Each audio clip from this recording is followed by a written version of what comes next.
જય શ્રી કૃષ્ણ, જય માતાજી, હર હર મહાદેવ।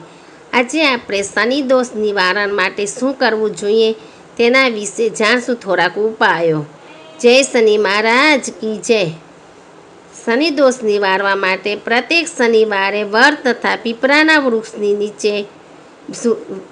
નીચે સૂર્યોદય પહેલાં કરવા તેલનો દીવો સળગાવી શુદ્ધ દૂધ તથા ધૂપાદિત અર્પિત કરવું જોઈએ। દીવો પ્રગટાવી સૂર્યોદય પહેલાં જ કામ કરવું જોઈએ તો આપણે શનિ દોષ હોય તો એમાંથી મુક્તિ મળે છે।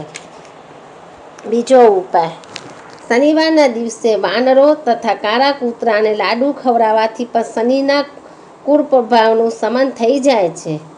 ત્રીજું, કાળા ઘોડાની નાર અથવા નૌકાની ખીલીથી બનેલ રીંગ વીંટી ધારણ કરવી શુભ છે।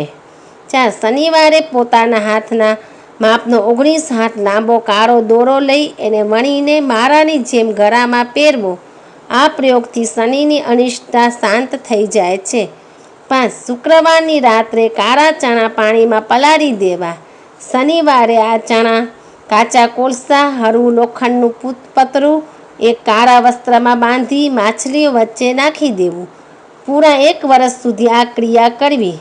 એના ફળરૂપે શનિકોપ શાંત થાય છે। જે માણસ માછલી ભક્ષી હોય એણે પ્રયોગકાળમાં ભૂલથી પણ માછલીનું સેવન કરવું જોઈએ નહીં। સાકરયુક્ત લોટના 2 રોટલા લઈ એકની ઉપર તેલ તથા બીજા ઉપર ઘી ચોપડી દેવું। તેલવાળા રોટલા ઉપર થોડુંક મિષ્ટાન મૂકી કાળી ગાયને ખવડાવી દેવું। જ્યારે ગાય એ રોટલો ખાઈ જાય તો એને બીજો રોટલો પણ ખવડાવી દેવો। આ પણ એક ઉપાય સારો છે। તો આ આપણે શનિદેવની પનોતી ચાલતી હોય તો આપણે ઉપાય કરીએ તો આપણે શનિ દોષમાંથી મુક્તિ મળે છે। જય શનિ મહારાજ કી જય। હર હર મહાદેવ।